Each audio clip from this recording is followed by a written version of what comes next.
자, 우리 하나님 말씀 시편 2편 1절부터 12절까지 같이 읽도록 하겠습니다. 같이 읽습니다. 어찌하여 이방 나라들이 분노하며 민족들이 헛된 일을 꾸미는가? 세상의 고난들이 나서며 관원들이 서로 꾀하여 여호와와 그의 기름 부음 받은 자를 대적하며 우리가 그들의 맨 것을 끊고 그의 결박을 벗어버리자 하는도다. 하늘에 계신 이가 웃으시며 주께서 그들을 비웃으리로다. 그때 분을 바라며 진노하사 그들을 놀라게 하여 이르시기를 내가 나의 왕을 내 거룩한 산 시온에 세웠다 하시리로다. 내가 여호와의 명령을 전하노라. 여호와께서 내게 이르시되 너는 내 아들이라. 오늘 내가 너를 낳았도다. 내게 구하라. 내가 이방 나라를 내 유업으로 주리니 내 소유가 땅끝까지 이르리로다. 내가 철장으로 그들을 깨트리며 질그릇같이 부수시라 하시도다. 그런즉 근왕들아 너희는 지혜를 얻으며 세상의 재판관들아 너희는 교훈을 받을지어다. 여호와를 경외함으로 섬기며 떨며 즐거워할지어다. 그의 아들에게 입맞추라. 그렇지 아니하면 진노하심으로 너희가 길에서 망하리니 그의 진노가 급하심이라. 여호와께 피하는 모든 사람은 복이 있도다. 아멘. 이번 한 주간 지나면 우리 2017년도 드디어 이제 마감하게 됩니다. 늘 한 해를 보내면서 아쉬움이 있고 섭섭함이 있습니다. 그렇지만 또 한편으로는 기대감이 있습니다. 새해에 대한 그런 소망이 있습니다. 아무래도 새해를 기다리는 그 이유 중에 하나가 올해가 너무 힘들어서 다시는 기억하고 싶지 않은 그런 경험을 가진 분도 있을 것이기 때문일 것입니다. 어쨌든 새해는 좋은 것이고 우리가 새로운 소망을 품을 수 있는 그런 놀라운 축복입니다. 자, 그렇지만 그럼에도 불구하고 새로운 한 해가 기대되지 않습니다. 왜냐하면은 해가 가면 갈수록 점점 사는 게 어려워지고요. 세상이 혼란스럽습니다. 오늘 시편 말씀처럼 세상 나라들이 분노하고 또 민족들이 헛된 일을 꾸미는 일들이 가면 갈수록 너무 많아지기 때문입니다. 그래서 요즘 세상을 한마디로 표현한다면은 세상이 점점 악해지고 또 더 심하게 표현하면은 미쳐가고 있는 것 같습니다. 과거엔 도저히 생각할 수 없는 사건들이 많이 발생합니다. 사람들의 가치관도 도무지 이해할 수 없는 그런 생각들로 채워지고 있습니다. 그래서 시간이 갈수록 이 세상은 우리가 기대하는 것과는 다른 쪽으로 가고 있음을 여러분이 아시기 바랍니다. 그래서 우리가 이러한 세상을 바라보면서 성경은 과연 이 시대를 뭐라고 말할 것인가, 이 부분에 대해서 오늘 말씀을 통해서 여러분이 깨닫는 시간이 되길 바랍니다. 성경은 결론적으로 말하면은 이 세상의 미래에 대해서 결코 희망적으로 말하지 않는다는 것입니다. 여러분이 인정하든 인정하지 않든 올해보다 내년은 더 악해질 거예요. 그리고 시간이 가면 갈수록 점점 이 세상은 힘들고 어려운 세상으로 나아가게 될 것입니다. 그 이유를 설명하자면 한 가지입니다. 마지막 때가 가까이 왔기 때문입니다. 그래서 어떤 성도님들은 이 마지막 때에 대해서 이야기하면 몹시도 불안해요. 부담스러워요. 왜 목사님은 마지막 때를 이야기할까? 솔직히 나는 마지막 때를 바라지 않는데, 이왕이면 내 생애 가운데 마지막 때가 오지 않았으면 좋겠는데, 그런 바람들이 있습니다. 그러나 어쩔 수 없습니다. 성경에 예언한 그대로 지금 이 시대는 마지막 때에 대해서 말씀하신 그런 조목조목 그대로가 지금 성취되고 있기 때문에 그렇습니다. 그래서 저는 오늘 여러분에게 그 중에 한 가지 일을 소개하고자 합니다. 이스라엘에 관련된 이야기입니다. 바로 예루살렘에서 일어나고 있는 일입니다. 지난 12월 6일 미국에 의해서 예루살렘이 이스라엘의 수도로 선포됐습니다. 어떤 분들은 갑자기 뜬금없는 생각을 합니다. 아니, 이스라엘 수도가 아니었어요, 예루살렘이? 여러분, 예루살렘이 이스라엘의 수도인 것은 맞습니다. 그러나 그들만의 수도였지 전 세계가 예루살렘을 이스라엘 수도라고 인정한 것은 아니었습니다. 그래서 이스라엘의 수도를 대신하는 역할을 지금 텔아비브라는 그 옛날에 요빠라는 도시죠. 바로 그 지역에서 지금 감당하고 있습니다. 그래서 이스라엘과 수교한 모든 나라의 대사관들은 지금 다 예루살렘에 있는 게 아니라 텔아비브에 있습니다. 그래서 아직 공식적으로 전 세계가 이스라엘 수도를 예루살렘으로 인정한 적이 한 번도 없었어요. 자, 그런데 이번에 미국이 그 같은 일을 했다는 것입니다. 아마 이스라엘과 세계 정세에 대해서 성경적인 관점에서, 마지막 때에 대한 관점에서 그것을 주시하고 있던 분들에게는 이번 사건이 굉장히 놀라운 사건이에요. 관심 없는 분들은 놀랍지 않습니다. 그냥 그런 일이라 생각합니다. 그런데 적어도 성경에 대해서 아시는 분들은, 이스라엘에 대한 하나님의 계획에 대해서 관심 갖고 있는 분들은 이번 사건이 가져던 파장이 굉장히 크다는 것을 알 수가 있습니다. 사람들은 이런 일들에 대해서 어쨌든 관심도 갖고 있지만은 또 부정하려고 하는 분들도 있는 것도 사실입니다. 지난 21일이죠. 금요일 날 유엔에서 결의안을 통과시켰어요. 예루살렘이 이스라엘 수도라는 그 미국의 그 선언에 대해서 우리는 반대한다라는 그런 결의안이었습니다. 그래서 압도적인 표차로 그 통과가 됐습니다. 그래서 사람들은 아마도 이 일은 그냥 잠시 지나가는 해프닝일 것이다 라고 생각을 하고 싶을 것입니다. 그러나 아무리 그것을 부정한다 할지라도 예루살렘이 이스라엘 수도라는 이 역사적인 이 선언은 이미 역사적인 사건이 되어버렸다는 것입니다. 그리고 시간이 가면 갈수록 이것은 점점 굳어지게 될 것입니다. 이 일은 어쩌다 생긴 우연한 일이 아닙니다. 이 일은 이미 성경에 예언된 것이 그대로 성취된 것이고, 또 이 일을 일으키는 분은 바로 역사의 주관자이신 하나님이시기 때문입니다. 마태복음 24장에 보면은 마지막 때에는 과연 무슨 일이 일어날 것인가에 대한, 마지막 때에 대한 징조를 기록한 부분이 나와 있습니다. 어느 날 제자들이 예수님께 이와 같은 질문을 합니다.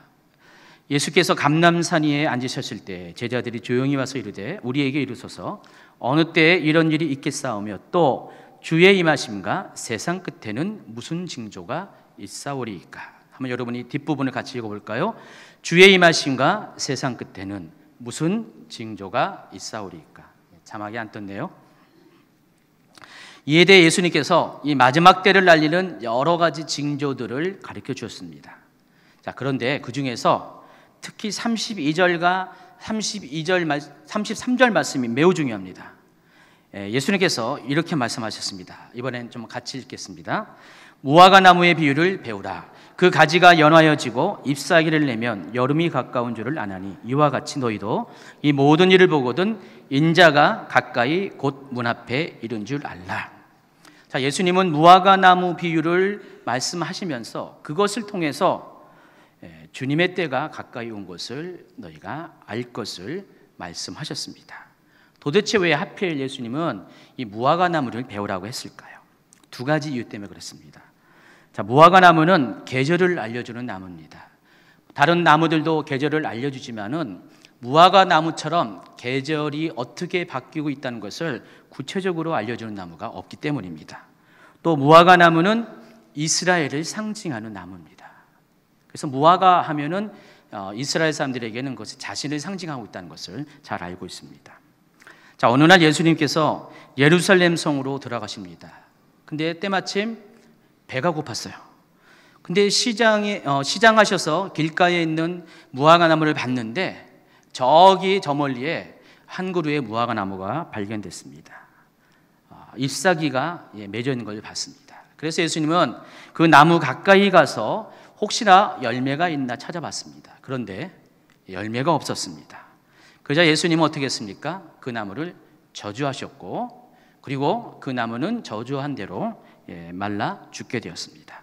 자, 이야기가 마태복음 21장과 마가복음 11장에 동시에 기록이 되어 있습니다. 이 부분도 굉장히 중요한 것이기 때문에 우리 같이 읽도록 하겠습니다. 먼저 마태복음 21장입니다. 이른 아침에 성으로 들어오실 때 시장하신지라 길가에서 한 무화과 나무를 보시고 그리로 가사 잎사귀밖에 아무것도 찾지 못하시고 나무에게 이르시되 이제부터 영원토록 내가 열매를 맺지 못하리라 하시니 무화과 나무가 곧 마른지라. 자, 마가복음 11장입니다. 이튿날 그들이 베다니에서 나왔을 때 예수께서 시장하신지라 멀리서 잎사귀 있는 한 무화과 나무를 보시고 혹 그 나무에 무엇이 있을까요? 가셨더니 가서 보신즉 잎사귀 외에 아무것도 없더라. 이는 무화과의 때가 아님이라. 예수께서 나무에게 말씀하여 이르시되 이제부터 영원토록 사람이 내게서 열매를 따먹지 못하리라 하시니 제자들이 이를 듣더라. 근데 이 말씀을 잘 듣다 보면은 여러분이 좀 한 가지 오해를 할 수가 있어요. 예수님에 대해서. 특별히 마가복음 11장 13절에 보면은 지금 이때가 무화과 나무 열매가 열리는 때가 아니라고 말씀을 했었어요. 그렇기 때문에 그럼에도 불구하고 열매를 찾으시는 예수님의 행동에 대해서 뭔가 문제가 있어 보인다는 것입니다. 마치 우물에 가서 숭늉을 찾는 것처럼 예수님은 아직 무화과 나무의 열매가 맺혀지지 않을 때인데도 불구하고 일방적으로 무화과 열매를 내놓으라고 떼쓰는 것처럼 보인다는 것입니다. 그렇지만 이 같은 생각은 이스라엘의 풍습과 성경의 배경을 모르는 사람들이 하는 오해라는 것입니다. 왜 그런지, 이게 왜 오해가 되는지를 조금 이따가 설명을 해드리고요. 먼저 이 사건에 대해서 결론부터 여러분에게 말씀드리겠습니다.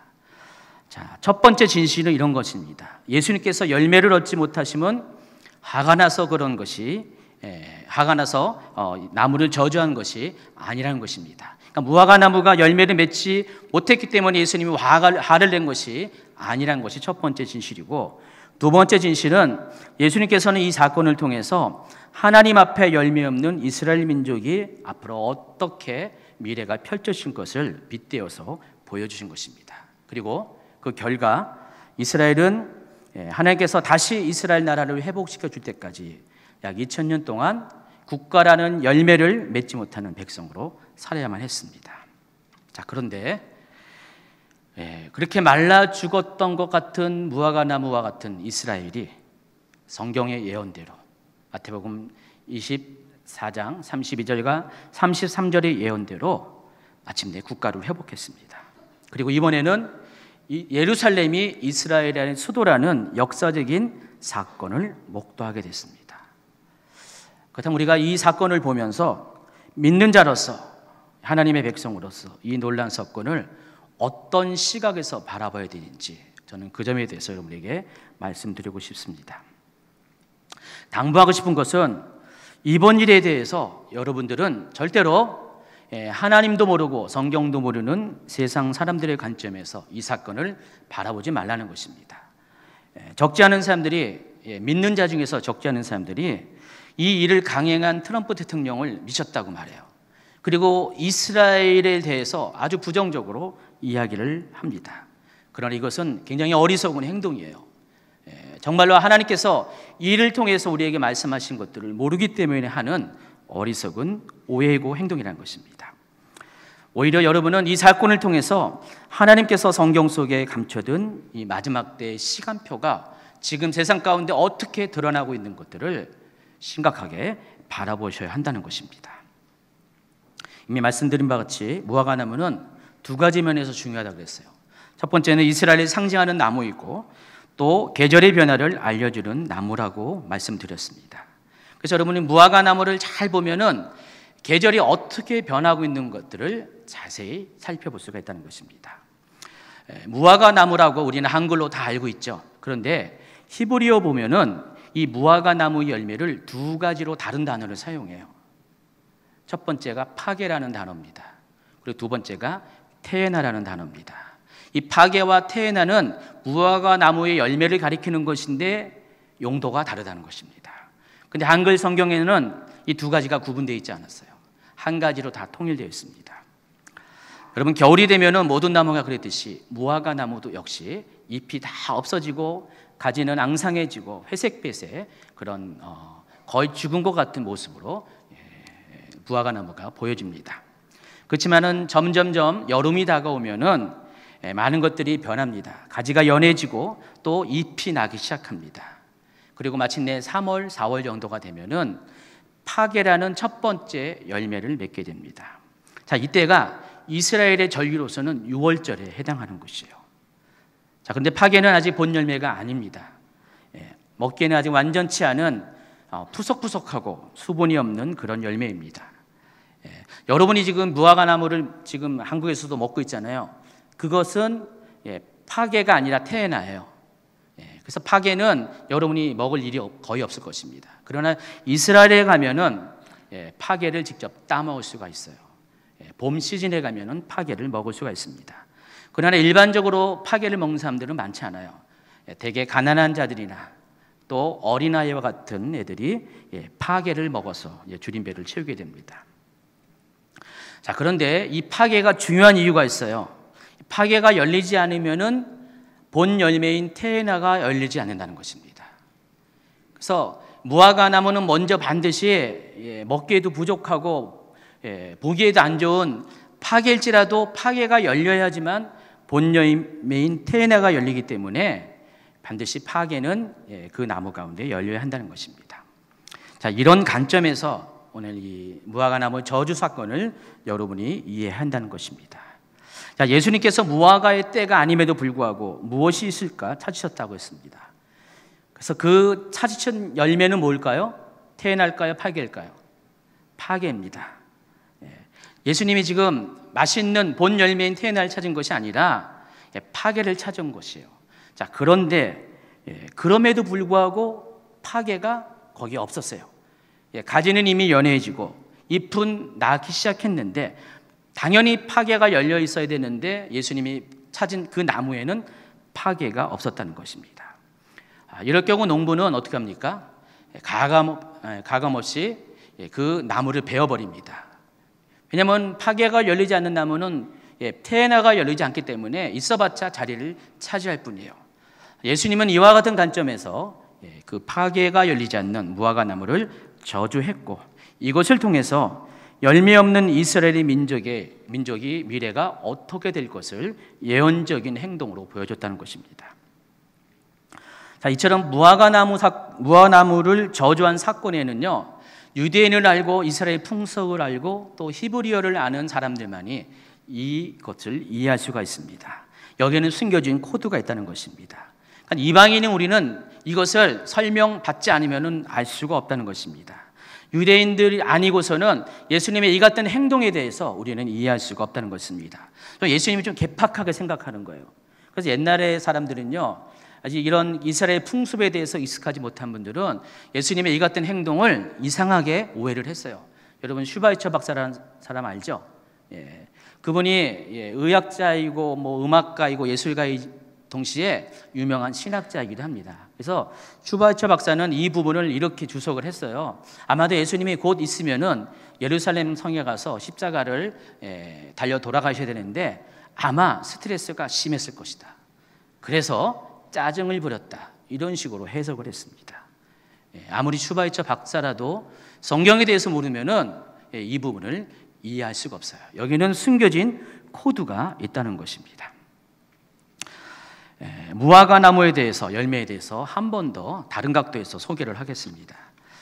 마태복음 21장 18절은 이 사건이 일어날 때가 예수님께서 성으로 들어오실 때라고 했어요. 읽어드릴게요. 이른 아침 성으로 들어오실 때 시장한지라. 자, 그런데 같은 사건을 마가복음 11장 2절에서는 다르게 표현합니다. 이튿날 그들이 베다니에서 나았을 때.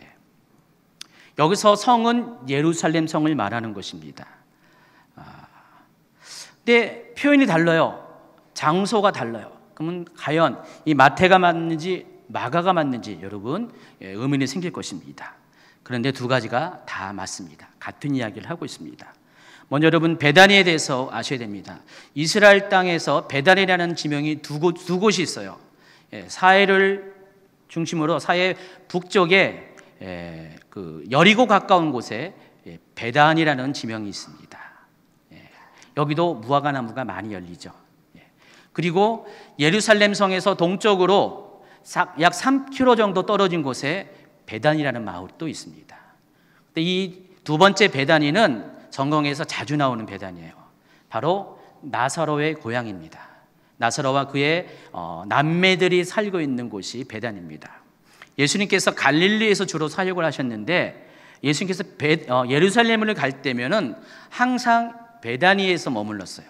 이곳에 있는 나사로 집에서 머무르면서 갈릴리에서는 베드로의 장모의 집에서 머물고 거기 가버나움이죠. 예루살렘 쪽에서는 베다니에서 예수님이 숙박을 하시면서 사역을 행하셨습니다. 지금 여기서 베다니는 바로 그 베다니를 가리킵니다. 자, 근데 이 베다니의 뜻이 있어요. 이 베다니는 두 단어가 합쳐진 단어입니다. 베이트라는 단어와 또 테나라는 단어가 합쳐진 단어예요. 그래서 베이트라는 것은 집을 가리켜요. 하우스. 자, 테나가 뭐냐? 아까 말씀드린 것처럼 파괴 다음에 여름에 열리는 무화과 나무 열매를 가리킵니다. 자, 그러면 이 베단이라는 지명의 뜻이 정해집니다. 이 베단이라는 것은 여름 무화과 나무 열매가 맺어지는 마을이라는 뜻이에요. 그래서 다시 말하면 테에나가 열리는 그런 마을이라는 뜻입니다. 자, 그런데 예수님의 동선을 살펴보면은 예수님께서 베다니에서 예루살렘으로 가는 중에 한 군데를 거쳐가요. 거기가 벳바게예요. 근데 이 벳바게는 똑같이 베다니처럼 무화과 나무 열매와 관련된 이름이에요. 이것도 역시 두 단어가 합쳐져서 생긴 새로운 단어입니다. 베이트라는 단어와 파게라는 단어가 합쳐졌어요. 그럼 뜻이 뭘까요? 베다니는 여름 무화과 나무 열매가 열리는 마을, 벳파게는 봄 무화과 나무가 열리는 마을이라는 뜻입니다. 어쨌든 예수님은 이처럼 무화과 나무와 관련된 마을과 관련돼서 오늘 이 무화과 나무의 저주 사건을 일으키신 것이에요. 그래서 예수님이 지금 테에나가 열리는 마을인 베다니에서 예루살렘 성을 향해 가다가 중간에 파게가 열리는 벳바게에서 이 사건을 만나셨다는 것입니다. 그래서 이 당시에 이곳에 살던 사람들은, 유대인들은 예수님의 이 같은 행동에 대해서 충분히 이해를 했다는 것이에요. 우리처럼 오해를 하지 않고 예수님이 왜 이와 같은 일을 할 수밖에 없는가를 충분히 알았다는 것입니다. 그러니까 베다니 사람도 그렇고 벳바게 사람도 그렇고 무화과 나무의 습성에 대해서 너무나 잘 알고 있었는데 지금은 파괴가 열리는 때였어요. 그래서 많은 사람들이 그 긴 6개월의 그 겨울 기간 동안에 과일을 못 먹었는데 이제는 과일을 먹고 싶은 바로 그런 목마름이, 굶주림이 가장 크게 일어나고 있을 때 예수님도 그때 이 파괴를 먹고 싶어서 그것을 찾았는데 파괴가 없었다는 것입니다. 마땅히 있어야 될, 마땅히 열려야 될 파괴가 없었던 것입니다. 그래서 예수님은 이것을 통해서 이스라엘의 미래를 예언한 거예요. 파괴 없는, 파괴가 열리지 않는 무화과 나무를 그 지방의 농부들이 베어버리듯이 예수님 또한 이와 같이 하나님 나라의 열매를 맺지 못하는 이스라엘 민족을 이렇게 베어버리겠다라고 예언적으로 말씀을 하신 것이라는 것입니다. 이렇게 무화과 나무는 사계절을 알려줍니다. 특별히 여름을 알려줍니다. 무화과 나무가 드디어 이제 5월이 되면은 파괴는 이제 봄에 그치고 새로운 열매들을 맺는데 그게 바로 테에나입니다. 여름이 오는 것을 알게 해주는 그런 계절의 전령자로서 무화과 나무는 파괴를 맺게 함으로써 사람들이 그것을 보고 이제 5월이 됐구나라는 것들을 알게 한다는 것입니다. 여러분, 지금은 모든 가정에 달력이 있잖아요. 그때 당시에는 달력이 없었어요.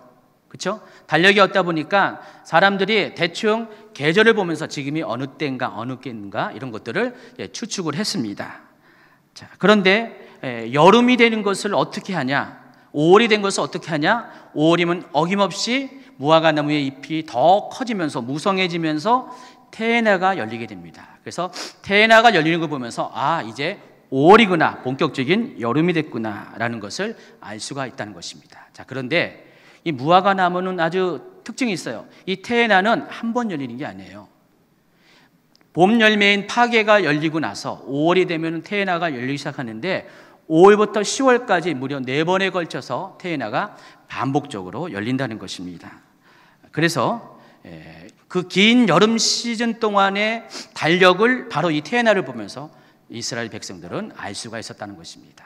그러니까 여름이라는 긴 시간 동안에 테에나가 열리고 없어지고 열리고 없어지는 걸 통해서 지금 몇 월이구나 이런 것들이 예측이 가능했다는 것입니다.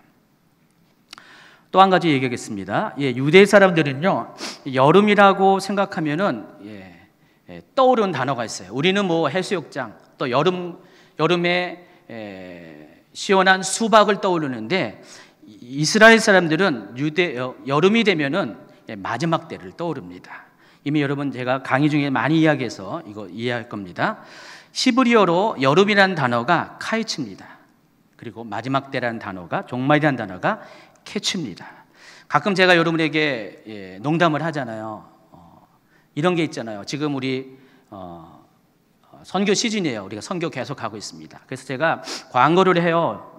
그런 분들에게, 집사님 혹시 여건이 되시면 여건을 준비하세요. 말장난이잖아요. 여건과 여건은 다른 것이지만 발음이 비슷하잖아요. 마찬가지로 카이츠와 캐치는 발음이 비슷해요. 그러나 다른 단어입니다. 근데 그럼에도 불구하고 사람들은 카이츠라고 이야기하면은 뭘 떠오릅니까? 캐치를 떠오른다는 것입니다. 저만 그런 줄 알았더니 하나님도 이와 같은 언어의 유희를 많이 사용하세요. 아모스서 8장 1절 2절에 보면은 이와 같은 예를 볼 수가 있습니다. 주 여호와께서 내게 이와 같이 보이셨느니라. 보라, 여름가일 한 강줄이니라. 그가 말씀하시되 아모스야, 내가 무엇을 보느냐? 내가 이르되 여름과일 한 강줄이이다 하매, 여호와께서 내게 이르시되 내 백성 이스라엘의 끝이 이르렀은즉 내가 다시는 그를 용서하지 아니하리니. 지금 하나님께서 여름가일 한 강줄이를 아모스에게 보여주면서 이것을 보고 무엇을 알라고 했습니까? 이스라엘의 끝, 종말을 깨달으라고 여름가일을 보여줬다는 것입니다. 여러분, 유대인들에게 계절의 그런 순서는 우리와 좀 달라요. 우리는 봄, 여름, 가을, 겨울로 한 해가 지나가는데, 유대인들의 해의 시작은 가을이에요. 나팔절이 9월, 10월에 있습니다. 그러니까 나팔절이 해의 시작이에요. 그래서 나팔이 울리면서 한 해가 시작되면서 가을, 겨울, 봄, 여름의 순서로 한 해가 지나가게 됩니다. 그래서 유대인에게 한 해의 끝은 겨울이 아니라 여름이라는 것입니다. 그런데 그런 유대인들에게 이 여름가일을 통해서 하나님은 마지막 때를 연상시켜 준다는 것입니다. 성경에 나와 있지 않지만은 이 아모스서에 나와 있는 여름가일은 아마도 무화과 나무일 것 같아요. 그렇죠? 이 무화과 나무를 열매를 통해서 하나님은 이스라엘 백성들에게 마지막 때에 대해서, 이스라엘의 끝에 대해서 기억할 것을 상기시켰던 것입니다. 그래서 유대인들에게 이 여름이 가깝다라는 말은 곧 종말이 가깝다는 말로 들리게 된다는 것입니다. 자, 이렇듯 무화과 나무로 상징되는 이스라엘을 통해서 우리 또한 유대인들이 무화과 나무를 통해서 종말을 예측할 것처럼 우리 또한 이스라엘의 변화를 통해서 정말 마지막 때가 얼마큼 가까이 다가오고 있는가를, 그 마지막 때 시간표를 확인할 수가 있다는 것입니다. 자, 그런데 이 마지막 때를 알리는 무화과 나무인 이스라엘이 1948년 5월 14일 날 국가를 재건하는 독립을 선포했습니다. 당시 사람들은 굉장히 놀라워했어요. 이거는 있을 수가 없는 일이었기 때문에. 무려 1900년 만에 국가를 잃은 백성이 다시금 그 땅, 그 장소에서 국가를 재건했다는 것은 역사에서 찾아볼 수 없는 놀라운 사건이었습니다. 근데 더 놀라운 것은 이것이 성경에 예언한 그대로 성취되었던 사실입니다. 그리고 1967년 6월 5일부터 10일까지죠. 6일 전쟁이라고 해서 아랍 연맹과 이스라엘과의 제3차 중동 전쟁이 발발했습니다. 그 결과 이스라엘이 그 전까지는 예루살렘의 일부 서편 지역만 차지하고 있다가 이 전쟁의 결과 예루살렘 전체를 다 수복했고요. 그것뿐이 아닙니다. 우리가 잘 알고 있는 성경에 유명한 그런 지역들이 있죠. 뭐 베델, 세겜, 실로, 저 위쪽에 골란고원까지 하나님께서 이스라엘 백성들에게 주시겠다고 약속했던 바로 그 땅 전체를 완전히 회복을 했다는 것입니다. 그리고 세 번째, 이번에 예루살렘이 수도로 인정되는 놀라운 사건이 발생했습니다. 그래서 저는 이 대목에서 여름의 진행 상황을 알리는 여름과일인 이 테에나처럼 종말의 시간표로 우리에게 보여주신 이스라엘을 통해서 지금 마지막 때 시간표가 어떻게 어디까지 흐르고 있는가를 조금 더 구체적으로 말씀드리고자 합니다. 지금부터 하는 얘기는 굉장히 중요한 얘기예요. 지금까지는 기초적인 이야기를 한 거고요. 지금부터 하는 얘기가 굉장히 중요합니다. 그렇지만은 제가 한 가지 이제 당부하고 싶은 것은 이건 개인적인 의견입니다. 제 개인적인 의견입니다. 그래서 여러분이 취할 것만 취하시기 바랍니다. 중요한 참고 사항으로 이해해 주시기 바랍니다. 자, 말씀드린 것처럼 무화과 나무를 가리켜서 계절을 알리는 전령사라고 그랬습니다. 그리고 무화과 나무가 맺어지는 과정을 통해서 우리는 구체적으로 마지막 때의 진행 상황을 알 수가 있습니다. 그리고 무화과 나무는 봄 시즌에는 파게를 맺고 여름 시즌에는 테에나를 맺는다고 그랬습니다. 그리고 테에나는 모두 4번에 걸쳐서 반복적으로 열매가 맺어진다고 했습니다. 자, 그러면은 이스라엘이 맺은 이 파게는 과연 언제 있었던 것일까요? 바로 2000년 전이에요. 2000년 전에 예수님은 이스라엘에게 파게를 찾으셨어요. 그러나 어떻게 했습니까? 결과는 파게가 없었어요.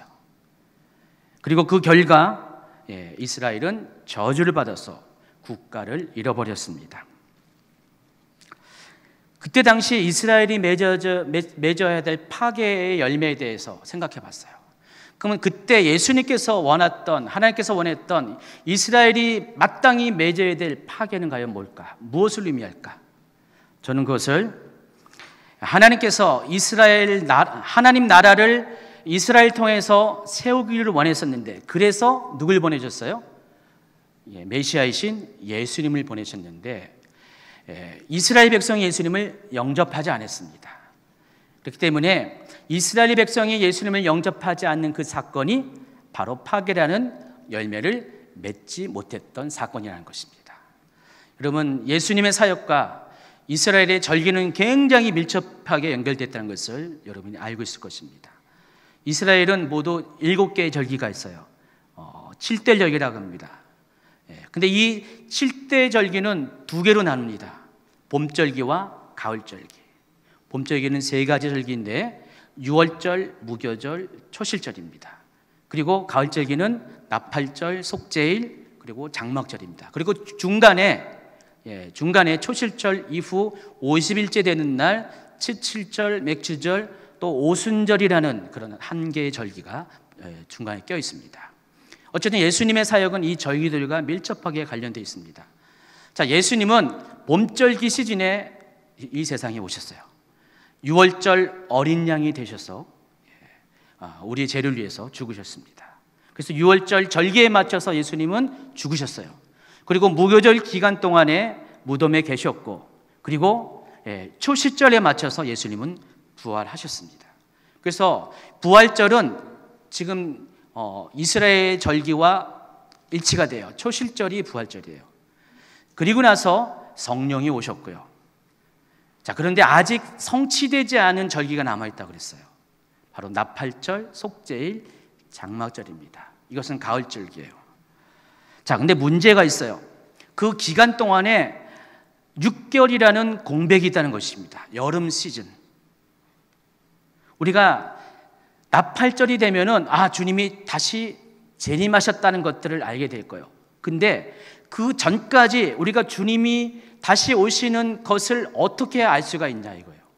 어떻게 주님이 가까이 오시는 때를 우리가 인지할 수가 있냐. 여러분, 거기에 오늘 무화과 나무에 비밀이 있다는 것입니다.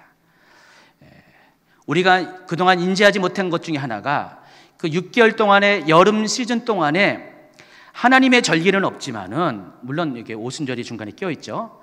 그러나 예수님과 관련된 그 절기는 없지만은 이스라엘과 관련된 하나님의 시간표는 여전히 시계는 돌아가고 있다는 것입니다.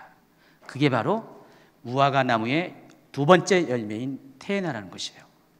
그래서 이 테에나가 열리는 것을 통해서 이스라엘 백성이 달력을 인식하듯이 우리는 마지막 때의 시간표를 인식할 수가 있다는 것입니다.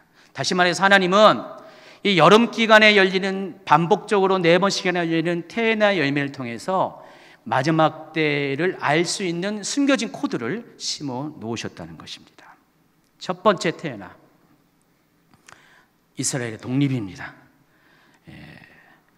이스라엘은 1948년에 독립함으로써 본격적으로 그들이 2000년 전에 1900년 전에 맺지 못했던 파괴를 대신해서 본격적으로 테나라는 열매를 맺기 시작합니다.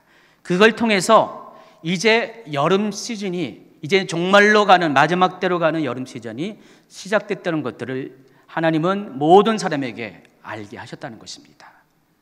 만약에 이스라엘이 아니었다면은 그 이스라엘의 독립의 사건은 크게 의미가 부여되지 않을 수 있었을 거예요. 그러나 하나님께서 마지막 때 시간표를 우리에게 알려준 이스라엘이었기 때문에 그걸 통해서 정말 이 독립의 사건이 어떤 의미가 있는지를 우리가 깨닫게 되었다는 것입니다. 그래서 많은 사람들이 이스라엘의 독립을 통해서 이제 마지막 때가 곧 시작되었다는 것을 인지하기 시작했습니다.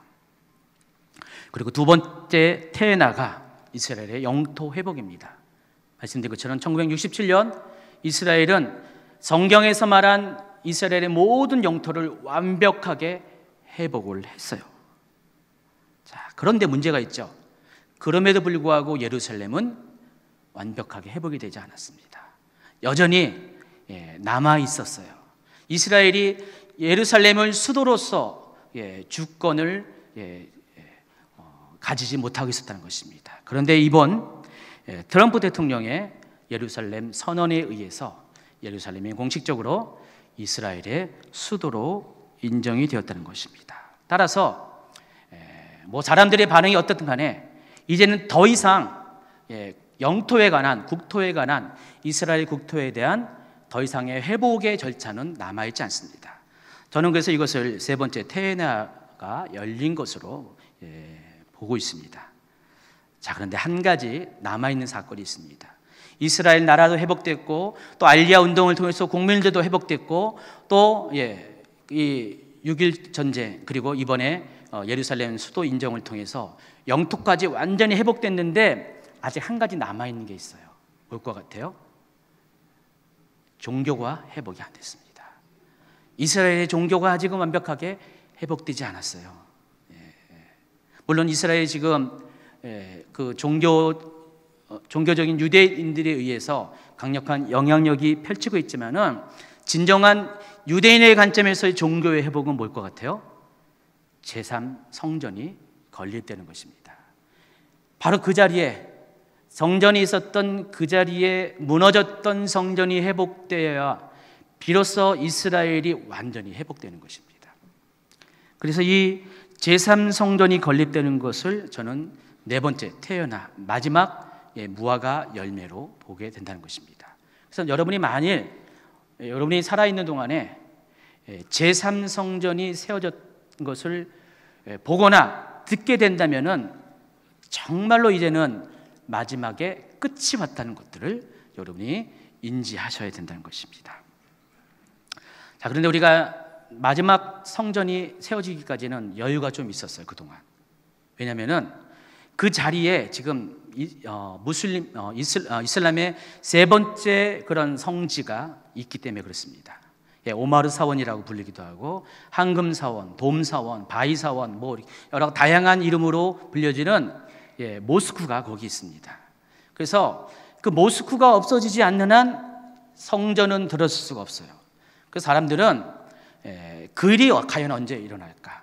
과연 그 일이 일어나게 되면은 정말 세계가 금방 전쟁이 벌쳐질 것인데 그것을 감수하고라도 그런 일이 있을까라고 나름대로 안심을 하고 있었어요. 그래서 아마 내 생전에는 그런 일이 없을 거야라고 생각을 했어요. 근데 놀라운 사실은요, 우리가 그 관점을 좀 비껴서 보면은 다른 스토리가 있다는 것을 알 수가 있습니다. 최근 10년 이내에 대두되는 그런 이야기가 있어요. 뭐냐면은 지금 있는 모스크 그 자리가 원래 솔로몬 성전이 있던 자리가 아니라는 것입니다. 지금 출애굽의 루트에 대해서도 전통적인 견해는 시나이 반도를 통과하는 것이 전통적인 출애굽 경로설입니다. 그런데 최근에는 지금 많이 바뀌어가지고 시나이 반도가 아니라 아라비아 반도에 시내산이 있다라는 그런 이야기들이 지금 더 설득력을 가지고 있습니다. 마찬가지예요. 지금 그 예루살렘 성전의 자리도 지금 모스크가 있는 그 자리가 아니라 바로 옆에 원래 솔로몬 성전의 자리가 있다는 것들이 과학적으로 지금 이렇게 논증을 하고 있어요. 특별히 이 성전을 지을 주체가 되는 옛날의 바리새인들, 지금의 유대인 랍비들, 사내들의 멤버들이 이 부분에 대해서 아주 진지하게 관심을 갖고 있다는 것입니다. 따라서 여러분이 생각한 시간대가 아닌 더 빠른 시간 안에 어쩌면 성전이 세워질 수도 있다는 것입니다. 무슬림의 그런 반발을 피해갈 수 있는 길이 열렸다는 것입니다.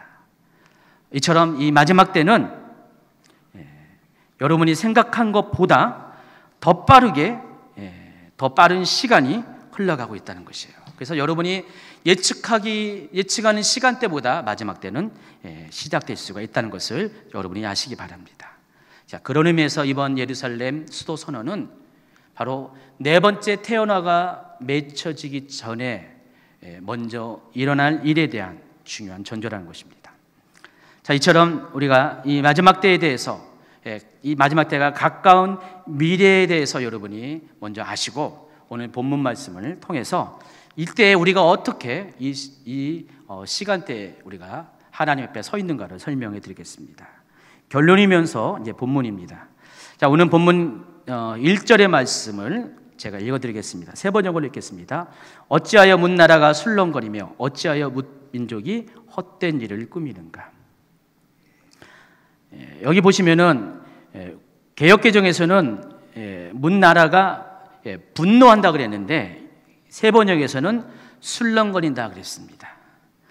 이 세 번역의 표현대로, 개역개정의 표현대로 지금 이 시대의 특징은 모든 나라가 지금 술렁거리고 분노하고 있습니다. 그리고 민족들이 온갖 헛된 일을 꾸미는 시대라는 것입니다. 경노하는 시대로 되어가고 있다는 것입니다. 자, 그런데 중요한 것은 그 경노하는 대상이 누구인가입니다. 2절입니다. 같이 있습니다. 세상의 군왕들이 나서며 간원들이 서로 꾀하여 여호와와 그의 기름 부음 받은 자를 대적했다 그랬습니다.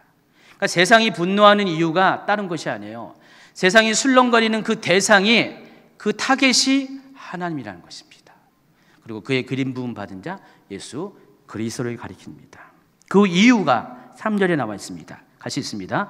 우리가 그들의 맨 것을 끊고 그의 결박을 벗어버리자 하는도다. 그들이 하나님에 대해서 분노하고 술렁거리는 이유가 이거예요. 지금까지는 하나님의 법에 의해서, 하나님의 다스림에 의해서 통치되는 세상을 살아왔어요. 그러나 이제부터는 그러지 말자 이거예요. 이제부터는 하나님의 그런 속박에서, 신본주의적인 속박에서 벗어나서 우리가 원하는 세상을 만들자. 인본주의적인 세상을 만들자. 하나님의 간섭을 벗어난 세상을, 자유로운 세상을 만들자. 바로 이것이 시편 2절과 3절에서 세상이 하나님에 대해서 또 그리스도에 대해서 대적하는 이유고, 또 분노하는, 또 술렁거리는 이유라는 것입니다. 저는 이 시편을 보면서 이 시편이 그냥 가볍게 느껴지지 않았습니다. 왜냐하면 이 시편이 오늘날의 상황을 반영하고 있다는 것을 깨닫게 되었기 때문입니다. 오늘날도 마찬가지입니다. 많은 그런 나라들과 민족들이 하나님과 예수님에 대해서 이렇게 반응하고 있어요. 그들은 지금 하나님을 대적하고 예수님을 대적하기 위해서 분노하면서 술렁거리고 그들 나름의 계략들을 꾸미고 있다는 것입니다. 여러분, 시편 2편은요 메시아 시편이라고 해요. 이 시편에도요 예수님에 대한 예언들이 많이 있어요. 그래서 이 시편을 잘 보면 이거는 예수님에 대한 이야기를 지금 예언하고 있다는 것을 알 수가 있습니다. 이 시편은 바로 그 분류 가운데 속합니다. 근데 대부분의 시편들은 메시아의 초림에 대해서 얘기해요. 그러니까 예수님이 처음 오시는 그 사건에 대해서 주목해서 많이 이야기하는데, 이 시편 2편의 특징은 예수님의 재림에 관해서 이야기를 하고 있다는 것입니다. 다시 오실 그리스도에 대해서, 또 다시 오실 그리스도가 마지막 때 어떤 일을 행할 것을 알려주는 것이 바로 시편 2편이라는 것입니다. 이처럼 이 마지막 때의 특징은, 예수님이 다시 오실 이때의 특징은 사람들이 모두 하나님을 대적하고 예수님을 대적해서 분노하고 술렁거리면서 그들 나름대로의 그런 헛된 일을 꾸미는 그런 시대라는 것입니다. 자, 그런데 그런 그들의 모습을 보면서 하나님은 이렇게 반응합니다. 4절에 같이 있습니다. 하늘에 계신 이가 웃으시며 주께서 그들을 비우시리로다. 그때 분을 바라며 진노하사 그들을 놀라게 하여 이르시기를. 하나님께서 이 모습을 보면서 뭐라고 했어요? 웃으신다 그랬어요. 비우신다 그랬어요. 그리고 하나님이 그들을 대하여 분을 바라신다 그랬습니다. 그래서 그 결과 누굴 보내십니까?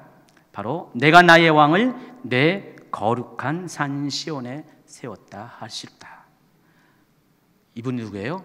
다시 오실 예수 그리스도라는 것입니다. 사람들의 이 같은 반응을 보면서 하나님은 예수님을 다시 보내주신다는 것입니다. 그리고 9절에 보니까 이런 말씀이 있습니다. 같이 있습니다. 내가 철장으로 그들을 깨트리며 질그릇같이 부수리다 하시도다. 예수님이 오셔서 하실 일이 철장으로 그와 같이 비웃는 나라들과 민족들을 깨트리시고 질그릇같이 부술 것이라고 했습니다. 자, 그런데 이 9절의 표현이 놀랍게도 계시록에 보면은 3번이나 반복돼서 우리에게 보여줍니다. 계시록 2장 27절입니다. 같이 있습니다. 그가 철장을 가지고 그들을 다스려 질그릇 깨트린 것 같이 하리라. 12장 5절입니다. 여자가 아들을 낳으니 예수님을 말합니다. 이는 장차 철장으로 만국을 다스릴 남자라. 또 계시록 19장 15절. 그의 입에서, 예수님의 입입니다, 예리한 겁이 나오니 그곳으로 만국을 치겠고 친히 그들을 철장으로 다스리며 또 친히 하나님 곧 전능하신 이의 맹렬한 진노의 포도주를 밟겠고. 여러분, 놀랍지 않아요? 이미 시편 2편에서 9절에서 말씀하신 그대로 세상의 모든 비웃음과 세상의 모든 술렁거림과 세상의 모든 분노함, 그것이 하나님과 예수님에 대한 대적의 결과로서 그렇게 행하시는 것에 대해서 하나님께서 하늘에서 보시고 예수님을 다시 이 땅에 보내주셔서 그들에 대해서 철장으로 징치하신다는 그 내용이 계시록에 보면은 그대로 마지막 때 성취될 것을 우리에게 알려주신다는 것입니다. 예수님은 다시 오실 것이고요. 우리가 내일이 예수님이 첫 번째 오시는 성탄절인데, 제가 성탄절에 죄송합니다, 이런 얘기해서. 그러나 앞으로 가면 갈수록 성탄절의 의미는 예수님의 다시 오심에 대한 의미로 우리가 생각을 해야 됩니다. 예수님이 다시 오시면은 우리 삶 가운데 이런 일이 생기게 된다는 것입니다. 지금 시대는 하나님과 예수님을 대적하는 많은 비웃음들이, 조롱거리들이, 모든 분노들이, 술렁거림들이 세상을 꽉 차고 있어요. 신본주의를 배격하고 인본주의를, 하나님보다는 자신의 길들을 찾고자 하는 많은 비웃음들이 세상을 지금 채워가고 있습니다. 바로 이러한 때 하나님은 이들의 행동을 비웃으시면서 마침내 예수님의 다시 오심을 우리 시대에 허락하실 수가 있다는 것입니다. 자, 그런데 10절에 보니까 그런 시대에 사는 우리들에게 이렇게 권면을 합니다. 같이 있습니다. 그런즉 근왕들아 너희는 지혜를 얻으며 세상의 재판관들아 너희는 교훈을 받을지어다. 여호와를 경외함으로 섬기고 떨며 즐거워할지어다. 그의 아들에게 입맞추라. 그렇지 아니하면 진노하심으로 너희가 길에서 망하리니 그의 진노가 급하심이라. 여호와께 피하는 모든 사람은 다 복이 있도다. 여러분, 지혜를 얻기 바랍니다. 교훈을 받으시기 바랍니다. 그리고 또 한 가지는 여호와를 경외하셔서 섬기고 떨며 즐거워하시기 바랍니다. 우리가 이런 상황 가운데, 지금 이 상황 가운데 해야 될 것은 바로 이런 것이에요. 하나님께서 이렇게 예고하신 하나님의 시간표가 이렇게 흘러가고 있고, 정말 마지막 무화과 열매인 테나인 이스라엘을 통해서 이 시대가 지금 이렇게 성큼성큼 마지막 때를 향해 나아가고 있는데, 이것을 통해서 우리는 지혜를 얻어야 됩니다. 교훈을 받아야 됩니다. 지금 우리가 행하는 모든 것들이 이 평범한 시대를 사는 것이 아니구나. 우리 마지막 때 역사적인 시대에 우리가 살아가고 있구나. 그래서 더욱더 깨어 있어야 됩니다. 더욱더 지혜를 가지고 있어야 됩니다. 더욱더 이럴 때일수록 하나님을 경외해야 됩니다. 떨면서 두려움으로써 이 마지막 때를 바라봐야 된다는 것입니다. 그렇다고 해서 여러분 마지막 때에서 노이로제 가지라는 것이 아닙니다. 단지 이 마지막 때를 두려움을 가지고 보면서 또 그럼에도 불구하고 여호와로 인해서 즐거워하는 예배의 삶을 사시라는 것입니다. 그리고 그의 아들 예수님과 입맞추는 삶을 살라는 것입니다. 그러니까 예수님과의 친밀한 삶을 살아가야 되는 것이 바로 마지막 때, 지금 이 시대에 여러분의 행할 바라는 것입니다. 절대로 세상 사람들의, 하나님도 모르고 성경도 모르고 마지막 때도 모르는 세상 사람들의 관점에서 지금 일어나는 것들을 바라보지 마세요.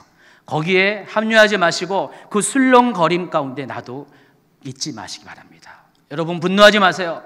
여러분 믿는 자들 중에서도 정말 이 일을 통해서 막 이스라엘 욕하고 트럼프를 욕하고 막 그러는데, 그것은 하나님을 욕하는 것입니다. 여러분 스가랴서 보면은 하나님께서 이스라엘에 대해서 어떻게 생각하고 있는지를 우리가 알아야 됩니다. 이스라엘을 해하는 자들에게 하나님 뭐라고 했는지 아십니까? 하나님의 눈동자를 건드린다고 그랬습니다. 물론 여러분도 눈동자예요. 하나님이 눈동자지만은 하나님은 특히 이스라엘을 그렇게 생각하신다는 것입니다. 그래서 지금 우리가 이 이스라엘과 관련돼서 우리 나라는 어떨지 몰라도 여러분 믿는 자들은 반드시 이스라엘에 대한 생각을 세상의 관점이 아니라 이 성경의 관점, 특별히 마지막 때의 관점에서 생각해야 한다는 것입니다. 그래서 어리석은 자의 위치에 서지 말고 지혜로운 자가 돼서 정말 하나님의 뜻을 존중하는 여러분이 되기를 예수님의 이름으로 축원합니다.